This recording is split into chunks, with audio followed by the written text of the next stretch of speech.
স্বাধীনতা রক্ষার জন্যই বিএনপির জন্ম হয়েছে এবং স্বাধীনতা রক্ষার জন্য ফাইট করে আসছে বিএনপি। গণতন্ত্র ফিরিয়ে দিয়েছে বিএনপি এবং এইবারও গণতন্ত্র আবার ফিরিয়ে দিতে পারে একমাত্র বিএনপি। আজকে শুধু বিএনপিকে ক্ষমতা থেকে ঠেকাইতে হবে, এই কারণে বিভিন্ন রকম ফর্মুলা। আরে ভাই, বিএনপি আমরা তো হাজারবার বলছি, শেখ হাসিনা এরকম একদিক দিয়ে বলছে বিএনপি ভালো না, বিএনপির নেতা নাই, এক নেত্রী জেলে, আরেক নেতা দেশের বাইরে, বিএনপি কেমনে দেশ চালাবে। আবার বিএনপির ভয়ে নির্বাচন দেয় নাই, বলছে আমি কেন নির্বাচন দিব, ওই তারেক আইসা দেশ চালাবে এইটার জন্য। ঠিক এখনো তাই, এখনো তাই।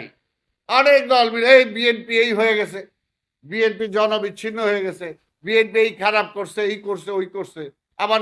আবার বলে নির্বাচন দিলে তো বিএনপি ক্ষমতায় চলে আসবে। তাহলে বিএনপি কি জোর করে আসবে? জনগণ যদি চায় বিএনপি আসবে, আপনাদের তো এত চুলকানোর কোনো বিষয় নাই। জনগণ ডিসাইড করবে কে ক্ষমতায় যাবে, আবার জনগণ ডিসাইড করবে কার হাতে স্বাধীনতা নিশ্চিত, কার হাতে গণতন্ত্র নিশ্চিত, কার হাতে অর্থনীতিটা নিশ্চিত। জনগণ ডিসাইড করবে এবং জনগণ জানে বিএনপি এই সমস্ত পরীক্ষায় উত্তীর্ণ। অর্থনৈতিক মুক্তি এটা পরীক্ষিত, একমাত্র বিএনপি অর্থনৈতিক মুক্তি দিতে পারে, আর কেউ দিতে পারে না।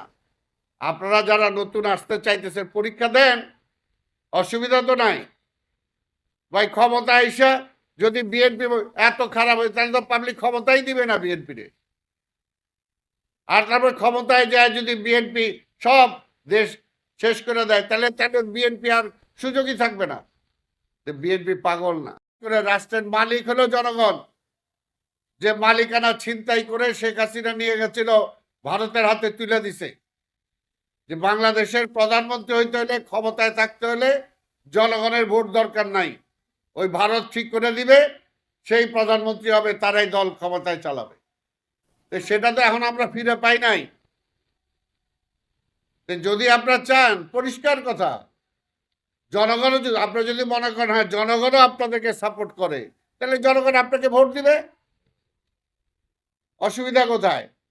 আপনার পদ্ধতি কি, টিআরএফটা বিআরএফ আপনারা চান, এটা নিয়ে যান, এটার পক্ষে আপনারা ভোট চান, তাহলে জনগণ ভোট দিবে। স্বাধীনতার সময় আমরা তো সেই সময় পাকিস্তানের আমলে, সেই সময় আমরা ভোট চেয়েছি স্বাধীনতার পক্ষে, জনগণ স্বাধীনতার পক্ষে ভোট দিছে। এখনো যদি আপনারা চান, আপনারা বলেন আসেন নির্বাচনে যাই, নির্বাচনে যাই, আপনারা আপনাদের পদ্ধতি নিয়ে আপনারা নির্বাচন করেন, আমরা আমাদের পদ্ধতি নিয়ে নির্বাচন করি। যদি জনগণ মনে করে হ্যাঁ দেশের জন্য আপনাদের পদ্ধতিটাই জরুরি, গ্রহণ করবে। কিন্তু এইটা নিয়ে এত এই খেলাধুলা করে নির্বাচন পিছানো, নির্বাচনকে প্রশ্নবোধক করা, এগুলো তো কোনো মানে হয় না।